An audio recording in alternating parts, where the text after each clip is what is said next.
Hi guys, it is Sunday. I haven't actually edited all the vlogs that I actually planned to do yesterday because I've been in a very funky mood. Sometimes I'm in those kind of funky moods. And I didn't wake up until it was like 20 to 1 this morning, this afternoon, after lunch time. So it was very late start for me. And then I'm starting to get Christopher's sore throat and very stuffed nose. So I'm feeling kind of feverish and stuff. So I spent most of the day in the sofa, been stitching. I finished off the frame part of the December frame, so I just have to wait until 2 days. I thought it was on Wednesday it should come out, but I think it's going to come out on Tuesday. And I think it's coming out the last of November, really, but for me that means that it doesn't come out until the 1st of December. Something, I think it's something like that. I'm not 100% sure, but they're around.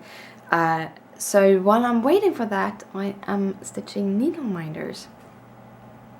And I think I talked about it a little while ago. I posted on Instagram that I had a new needle minder design out, which is a little Christmassy red work design. Well, I stitched a whole bunch more today. I've been playing around both with the rest of the gentle art threads that was with the Merry Christmas Town. Very Merry Christmas Town, I think it was called.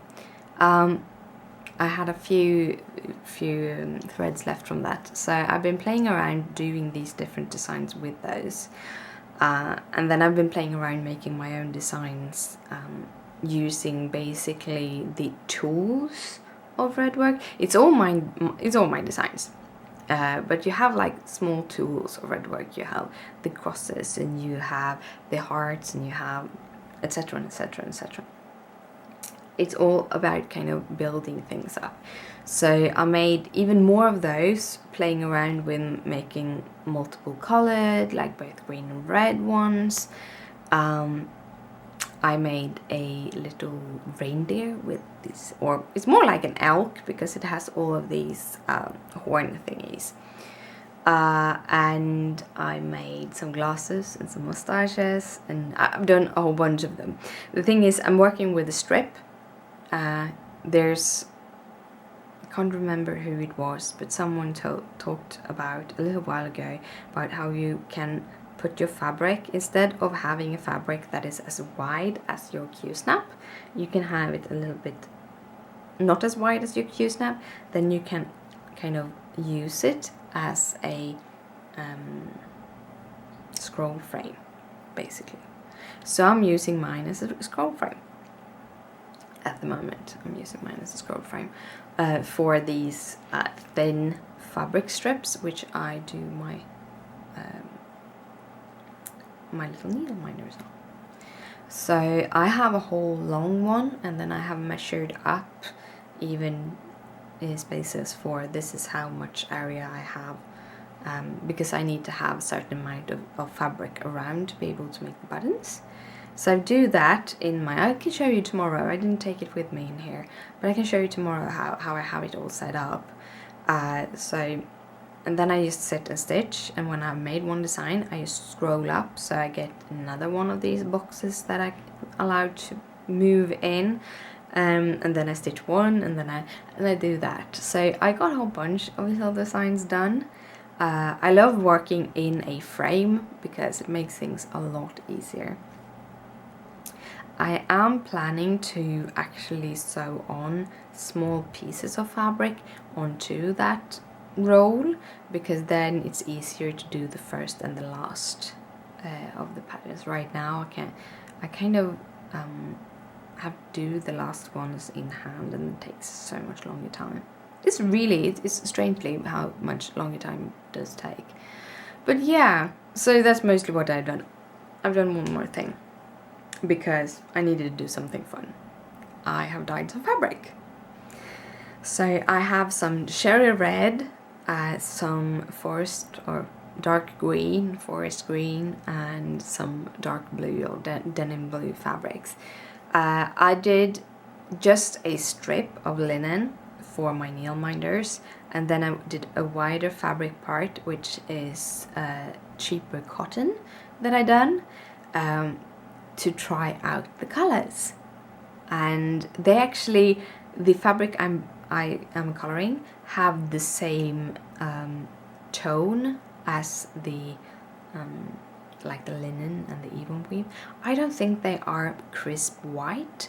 I think they have a little bit more toward a neutral white, which makes it easier also for me to keep on kind of figuring out what colors I have to use.